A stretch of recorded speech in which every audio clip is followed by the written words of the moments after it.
내 남편은 죽었습니다. 아니, 죽었다고 믿고 살았습니다. 그런데 딸의 상견례 자리에서 죽은 줄 알았던 그 사람이 사위의 아버지로 나타났습니다. 그 순간 제 심장은 다시 멈춰버렸습니다. 오늘은 죽은 줄 알았던 남편이 다시 나타나 제 삶을 뒤흔든 믿을 수 없는 실화 하나 들려드릴게요. 시작하기 전에 잠시만요. 이 영상이 믿기지 않는다면 좋아요 한번 눌러주시고 구독과 알림 설정도 무료이니 꼭 부탁드립니다. 여러분의 관심이 제가 다음 이야기를 이어가는 큰 힘이 됩니다. 안녕하세요. 제 이름은 정순애, 올해 53살입니다. 20대 중반에 남편과 결혼해 예쁜 딸 하나 낳고 평범하게 살았습니다. 넉넉하진 않았지만 서로 믿고 의지하며 하루하루를 버텼죠. 그날 아침도 평소와 다르지 않았습니다. 순애야, 나 다녀올게. 조심히 다녀와요. 물가 근처 조심하고. 걱정 마, 금방 올게. 남편 현석은 낚시가 취미였어요. 피곤한 몸을 이끌고도 틈만 나면 낚시를 하러 나갔죠. 전 늘 불안했어요. 혹시 물에 빠지는 건 아닐까? 사고라도 나는 건 아닐까? 그날도 그는 미소 지으며 손을 흔들었고 저는 작은 도시락을 건네줬습니다. 이거라도 챙겨가요. 점심 굶지 말고. 역시 우리 마누라밖에 없어. 그가 그렇게 대문을 나서던 뒷모습이 제 인생에서 마지막이 될 줄은 몰랐습니다. 그날 저녁 전화를 받았습니다. 여보세요? 경찰입니다. 이 휴대폰 주인 거 아시나요? 통화 목록 첫 번째에 있는 번호로 전화드린 건데 안타깝게도 이 휴대폰 주인분이 낚시하던 중 실족한 걸로 보입니다. 배는 떠 있었고 신발 한 짝만. 그게 무슨 말씀이세요?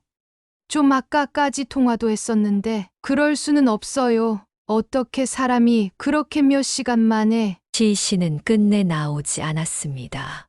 경찰은 수색 끝에 실족사로 보고 실종 후 5년이 지나자 사망 처리하자고 했죠. 결국 저는 남편의 유골 없이 장례식을 치렀습니다. 그날 제 마음도 함께 묻었습니다. 그 뒤로는 말 그대로 전쟁 같은 삶이었어요. 혼자서 딸을 키우고 생계를 유지하기 위해 식당일, 청소, 안 해본 일이 없었습니다. 그래도 딸은 참 곱게 자라줬어요. 엄마 힘들까봐 그 흔한 생일 케이크도 사달라고 하지 않던 아이였으니까요. 시간이 흘러 딸은 어느새 어엿한 사회인이 되었고 착한 남자를 만나 결혼을 약속했습니다. 상견례 자리를 잡고 떨리는 마음으로 약속 장소에 갔죠. 긴장된 마음에 손에 땀이 날 정도였어요. 그날따라 유독 가슴이 쿵쾅거렸죠. 저쪽 테이블엔 신랑 부모님이 앉아 계셨고 저는 예의를 갖춰 고개를 들었습니다. 그런데 그 순간 제 숨이 멎는 듯 했습니다. 그 남자, 저 사람이 분명히 죽었던 내 남편이었습니다. 그의 눈매 말없이 앉아있는 자세, 팔짱을 끼는 습관, 미간을 찌푸리는 그 표정까지 모든 게 너무도 닮아 있었습니다. 특히 오른쪽 눈썹에 있는 작은 흉터까지도 분명히 기억하고 있었죠. 가슴이 철렁 내려앉았고 목이 콱 막혀 숨이 쉬어지질 않았습니다. 옆에서 딸이 제 옷자락을 잡아 끌며 말했지만 아무 소리도 들리지 않았습니다. 아니야, 그럴 리가 없어. 이건 그냥 닮은 사람이겠지. 설마 그럴 리가. 하지만 본능은 이미 알고 있었습니다. 저 사람이 그가 맞다는 걸. 손이 덜덜 떨리고 식은땀이 흐르는데도 저는 억지로 미소를 지으며 자리에 앉았습니다. 상견례 내내 정신은 다른 데 가 있었고 말도 제대로 들리지 않았어요. 입가에 웃음을 띠고 있었지만 제 안에서는 온갖 감정이 요동치고 마치 귀에서 이명이 들리는 느낌이 들었습니다. 그 사람의 작은 말투, 고개를 끄덕이는 습관, 물을 마시는 손동작 하나하나까지 저를 미치게 만들 만큼 익숙했어요. 저는 안 보이는 곳에서 손을 꽉 쥐고 있었습니다. 눈물이 날 것 같았지만 참았어요. 그 자리에서 울 수는 없었으니까요. 그 사람은 저를 보고 눈썹을 살짝 찌푸리더니 고개를 끄덕이며 말했어요. 지민이 어머님이신가요? 네, 맞습니다. 아, 저는 박정우입니다. 반갑습니다. 그런데 어디서 뵌 적이 있는 것 같은데. 그 순간 저는 온몸이 얼어붙었습니다. 저를 알아봤다는 듯한 말이었지만 이름도 나이도 모든 게 달랐어요. 상견례는 어색하게 끝났고 그날 저는 아무 말도 하지 못했습니다.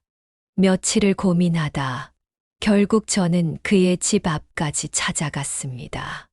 그가 마당에 나와 정원을 정리하고 있을 때 저는 다가갔죠. 박정우 씨, 그가 고개를 들더니 순간 눈이 커졌습니다. 예상치 못한 방문에 놀란 기색이 역력했죠. 지민이 어머님 여긴 어쩐 일이세요?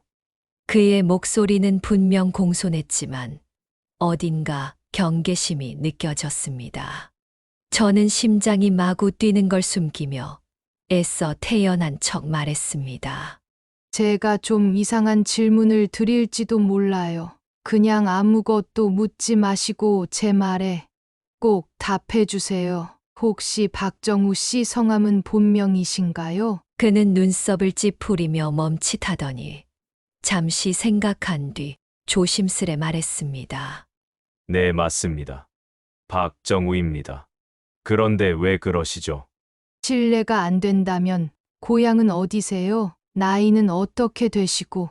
제 질문이 이어질수록 그의 표정은 점점 더 굳어졌습니다. 그는 저를 의심스럽다는 듯 바라보며 입을 열었습니다. 고향은 전주입니다. 나이는 올해 53 됐고요. 그런데 이런 걸 왜 물으시는 건지 여쭤봐도 될까요? 그 순간 저는 무너질 듯한 감정 속에서 간신히 미소를 지었습니다. 죄송해요. 그냥 어쩐지 너무 닮아서요. 누구를요? 그의 질문은 날카로웠고 저는 순간 대답을 망설였습니다. 입술이 바르르 떨리며 차마 내 남편 이현서, 바로 당신이에요. 라는 말을 삼켜야 했습니다. 아니에요. 그냥 제 착각이었던 것 같아요. 제가 괜한 신뢰를 했네요. 정말 죄송합니다. 그는 여전히 저를 응시하고 있었지만 눈빛은 복잡하게 얽혀 있었습니다. 당황, 의심, 불쾌감 그리고 어쩌면 아주 희미한 낯설매 감정까지. 그렇군요. 아무튼 먼 길 오셨는데 조심히 돌아가세요. 그의 말은 정중했지만 단호했습니다. 저는 고개를 끄덕이며 그 자리를 조용히 떠났습니다. 돌아오는 길, 제 다리는 휘청거렸고 가슴은 텅 빈 듯 허전했습니다. 이름도 다르고 나이도 다르고 고향도 달랐습니다. 하지만 눈빛만은 분명히 그 사람이었습니다. 저는 마음이 복잡해진 채 돌아왔습니다. 며칠 뒤 예비사위가 슬며시 이런 말을 꺼냈습니다. 아버지가 요즘 좀 이상하세요. 밤에 자주 깨어나시고 무슨 꿈을 꾸셨는지 멍하니 앉아 계시더라고요. 그리고 덧붙였죠. 꿈에 어떤 여자가 자꾸 나온대요. 익숙한 얼굴 같기도 하고 계속 이름을 부르는데 깨어나면 그 이름이 기억이 안 난다고 하세요. 눈을 떠도 가슴이 뛰고 잠이 오지 않는 날이 많아지셨대요. 그 말을 들은 순간 저는 뭔가가 시작됐음을 직감했습니다. 결국 그는 병원을 찾았다고 했습니다. 검사 후 의사는 이렇게 말했답니다. 기억상실증 환자에게 과거의 기억이 꿈처럼 돌아오는 건 드문 일이 아닙니다. 최근 강한 자극이 있었던 것 같네요. 그는 의사의 말을 듣고 충격을 받았습니다. 내가 누구였는지, 무엇을 잊고 있었는지, 이제 와서 돌아온다면 나는 어떻게 해야 하지? 며칠을 멍하니 지낸 어느 날, 그는 알 수 없는 끌림에 차를 몰고 나왔습니다. 도착한 곳은 예전의 순애와 함께 처음으로 여행을 갔던 바닷가였습니다.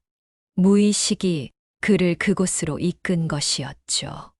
그는 모래사장에 앉아 조용히 바다를 바라보았습니다.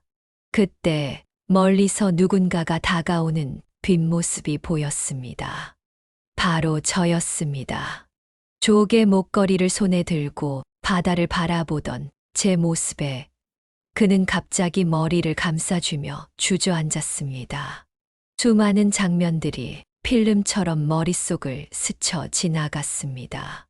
따스한 봄날, 서로의 손을 꼭 잡고 걷던 해변, 햇살 아래 웃으며 사진을 찍던 순애의 얼굴, 젖은 바지 끝을 툭툭 털며 다음엔 도시락은 내가 쌀게라고 말하던 그녀. 그리고 그 목소리 지금도 너무 선명한 웃으며 사진을 찍던 얼굴들. 그리고 현서가 사랑해라며 미소 짓던 제 목소리. 그는 몸을 가누지 못했고 숨을 가쁘게 내쉬었습니다. 이름은 떠오르지 않았지만 감정은 똑같았다고 합니다. 가슴이 무너지는 듯 복잡하게 뒤엉켰고 가슴 안쪽이 조여들기 시작했습니다. 어느 순간 그가 고개를 돌려 저를 바라봤습니다.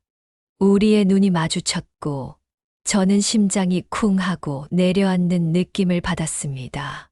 그는 천천히 제 쪽으로 걸어왔고 몇 발짝 앞에서 멈춰 섰습니다. 그의 시선은 제 손에 들린 조개 목걸이에 닿아 있었습니다. 저도 모르게 숨을 삼켰습니다. 혹시 뭔가 기억이 나셨나요? 제가 떨리는 목소리로 묻자 그는 순간 눈빛이 흔들렸습니다. 하지만 곧 고개를 돌리며 말했습니다. 아닙니다. 그냥 갑자기 머리가 좀 아파서 그래요. 괜찮으세요? 네, 아무것도 아닙니다. 그냥.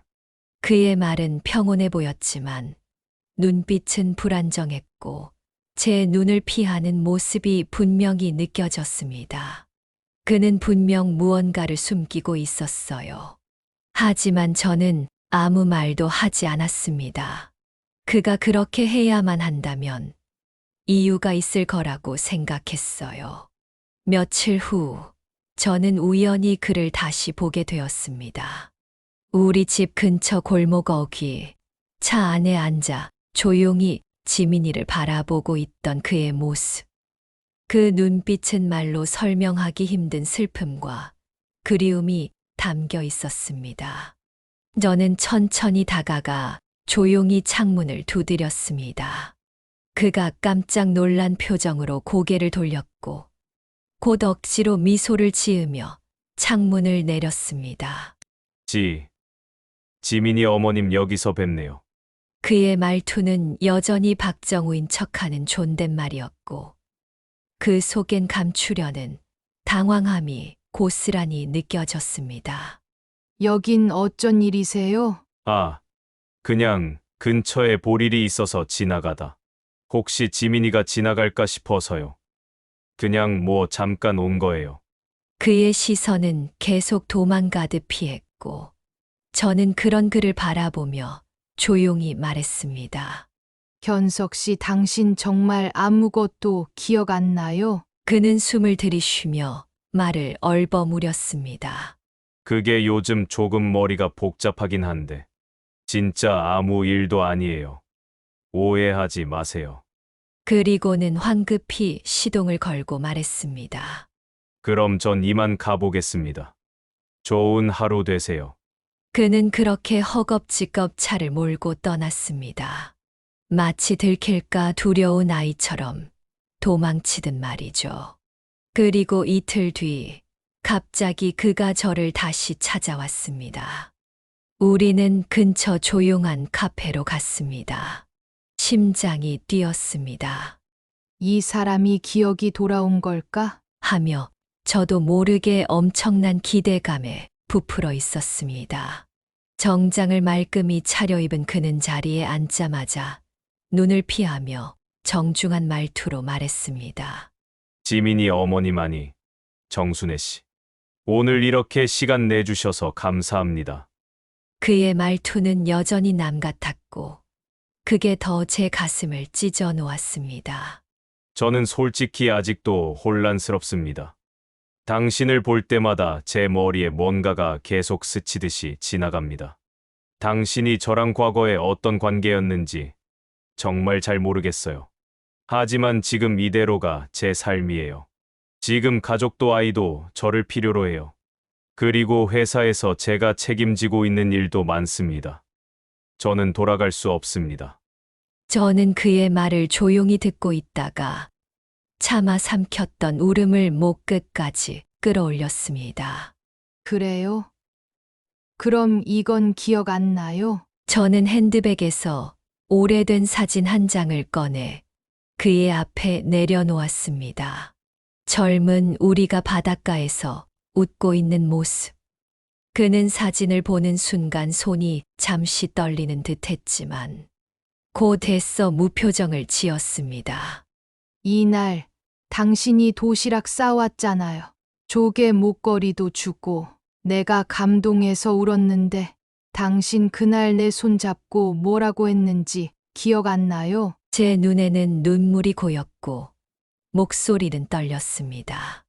내가 그날을 몇 번이나 되새겼는지 알아요? 당신이 사라지고 나서 그날이 내 마지막이 될 줄 몰랐으니까. 그런데 지금 이게 다 모르는 일이라고요? 그 순간 그가 조용히 고개를 숙였습니다. 그리고 낮고 떨리는 목소리로 말했습니다. 순애야, 나 사실 기억나. 저는 숨이 멎을 듯 멍하니 그를 바라보았습니다. 그는 고개를 천천히 들고 이젠 더 이상 피하지 않는 눈으로 저를 바라보며 말했습니다. 순애야, 나 기억 다 나. 당신도, 지민이도 바닷가도.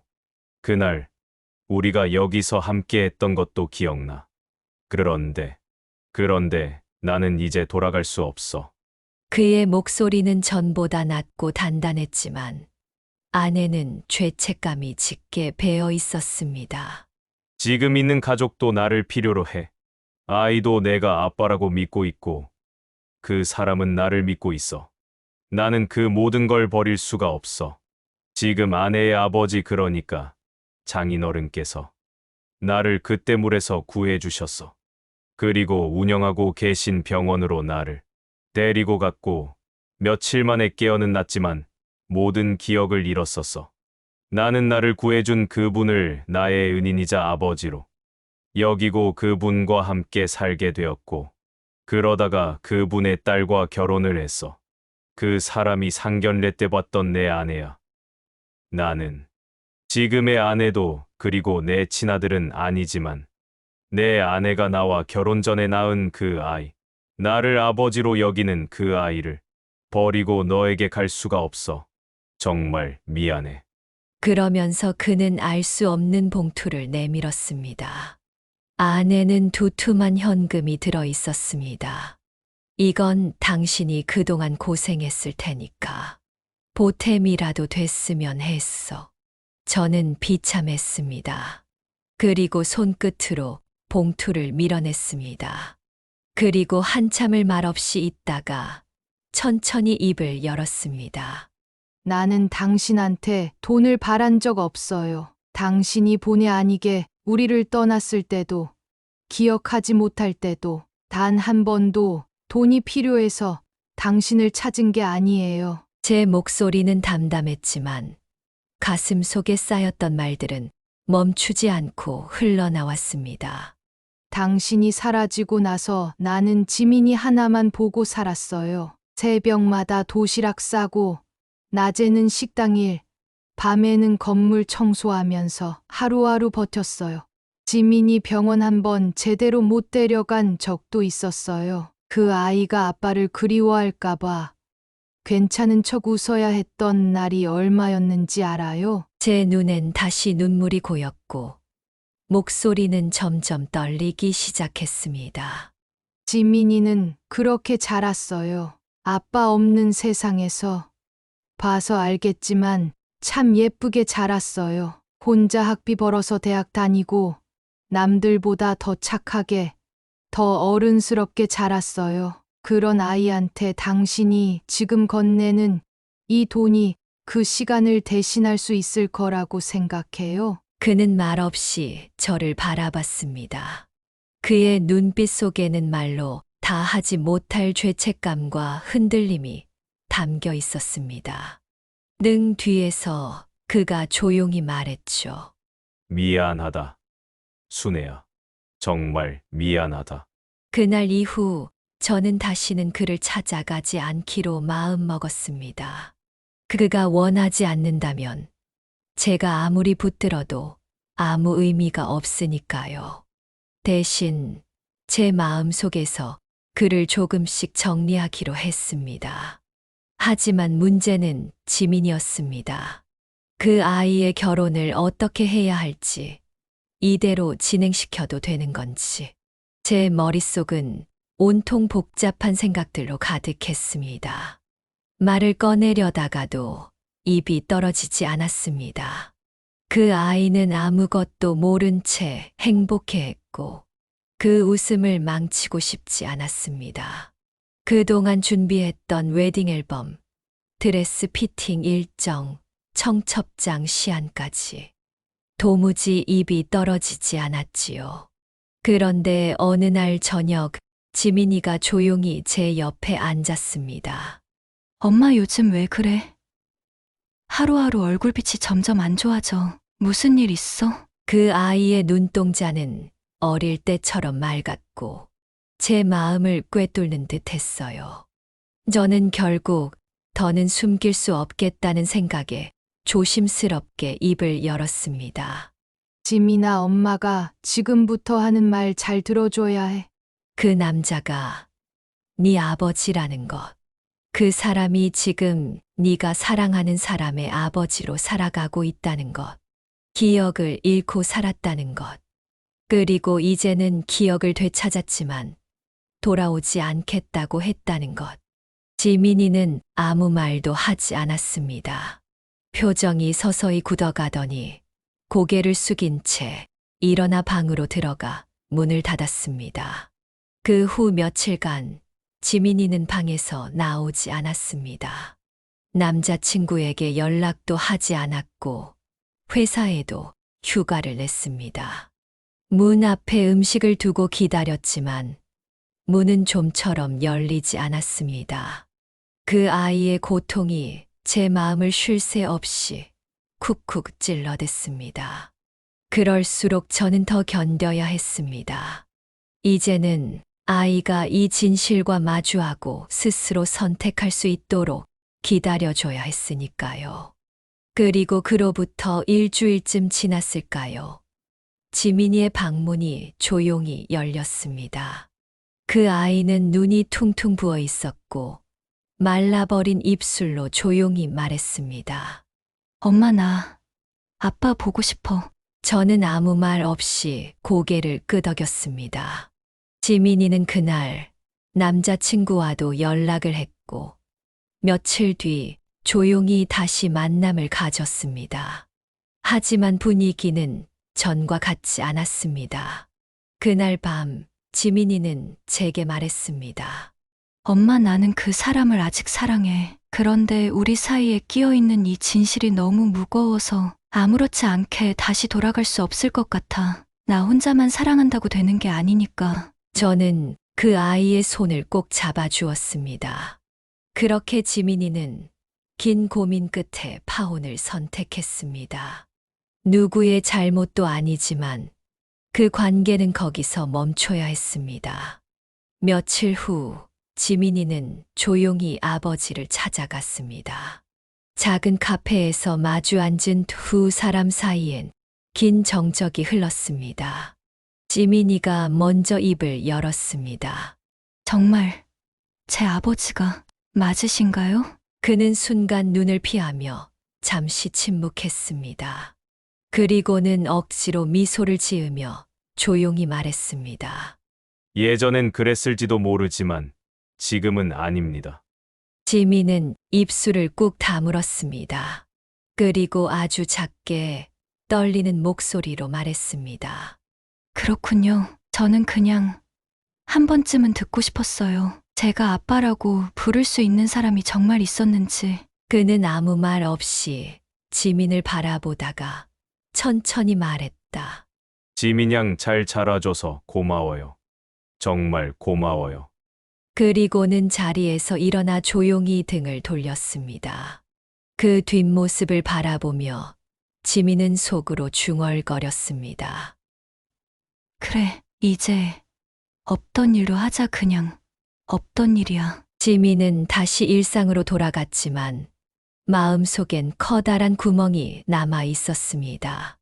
남자친구는 매일 술에 취해 전화를 걸고 집 앞에 찾아왔지만 지민은 끝내 만나주지 않았습니다. 그러던 어느 날 남자친구가 문 앞에 서서 조용히 말했습니다. 지민아, 나 요즘 정말 힘들어. 우리 아버지 많이 안 좋아. 병원에서 간이식이 필요하대. 그런데 적합한 기증자를 못 찾고 있어. 지민아, 나 좀 살려줘. 응? 너까지 이러면 나 정말 힘들어. 지민은 순간 몸이 굳었습니다. 그 말을 듣자마자 머릿속에 수많은 생각이 휘몰아쳤습니다. 간이식. 남자친구는 고개를 끄덕이며 말했습니다. 아버지가 원래 간이 좋지 않으셨던 건 맞는데 요즘 급격히 나빠지셨대. 그런데 아버지는 가족들에게도 자세한 얘기를 안 해. 나도 최근에야 들었어. 우리 아버지 정말 요즘 밤새 못 주무시고 자꾸 통증을 호소하시고 나 몰래 병원도 혼자 다녀오셨대. 지민은 차마 눈을 마주치지 못한 채 고개를 숙였습니다. 그 자리에 가만히 앉아 눈을 질끈 감았습니다. 가슴 깊은 곳에서 묵직하게 차오르는 무언가가 그녀를 짓누르고 있었습니다. 다음 날 지민은 조용히 병원을 찾았습니다. 아무도 모르게 익명으로 간 조직 적합성 검사를 받았습니다. 며칠 뒤 병원에서 연락이 왔습니다. 그녀는 이현석 씨 아니 박정우 씨에게 간 이식이 가능하다는 결과를 들었습니다. 지민은 한참 동안 그 사실을 누구에게도 말하지 않았습니다. 그저 하늘을 보며 스스로 되뇌었습니다.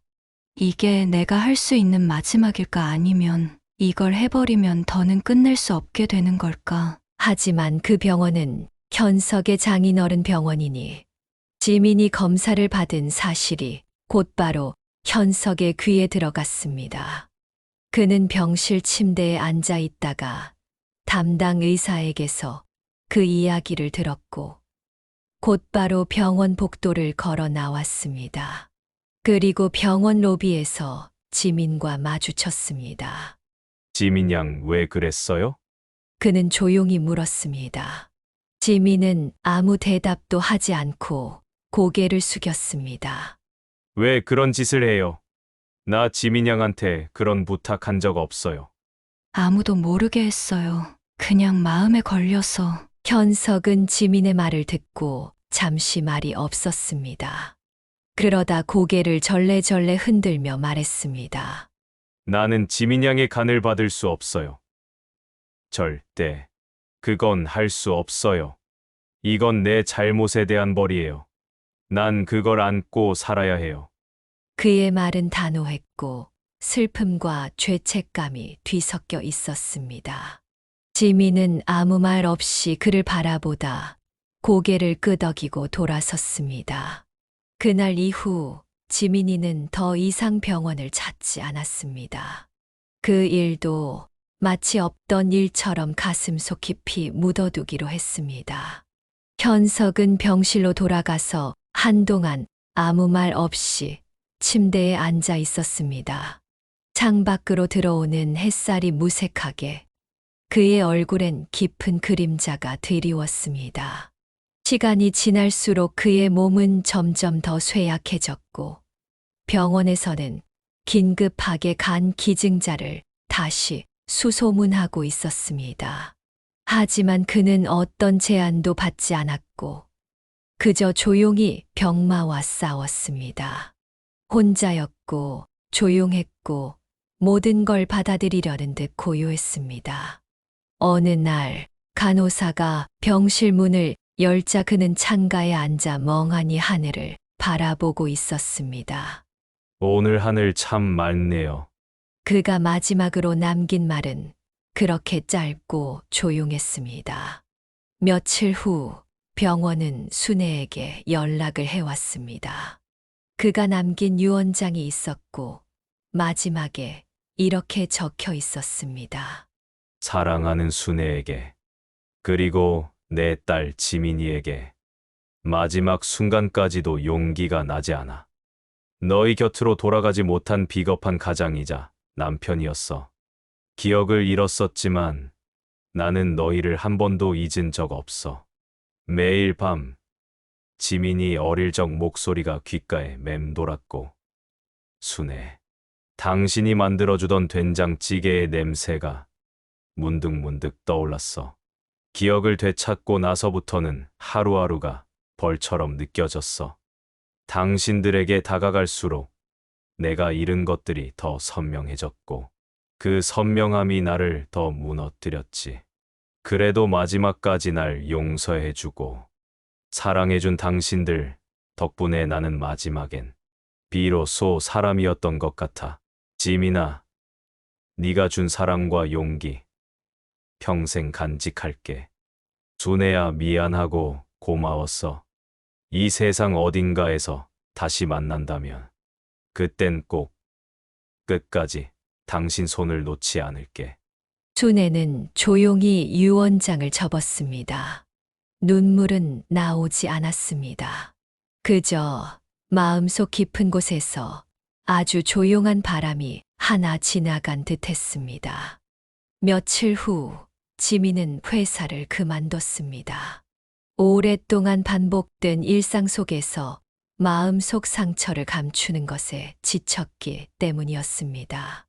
그녀는 자신에게 진짜 의미 있는 일이 무엇인지, 삶의 흔적을 어떻게 남길 수 있을지를 곱씹은 끝에 조용히 작은 공방을 열었습니다.